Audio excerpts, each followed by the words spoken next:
going under the second one.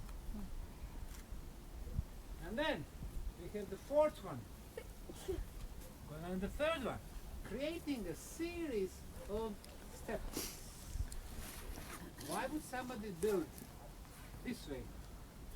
When you have this, it's structural stability. It means that this section, even in the case of earthquake, will not collapse that way. It stays here. This one will not go over the second one, and so on. If you have this or that, it would collapse. Now, of course, it's been thousands or 30,000 years.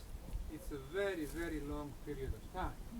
But you can see traces of this extremely good quality concrete. Look at here. Mixture of smaller stones, bigger stones. Now, every year we expand this section a little bit. This here, this section which we're going to clean before the season starts. From the leaves.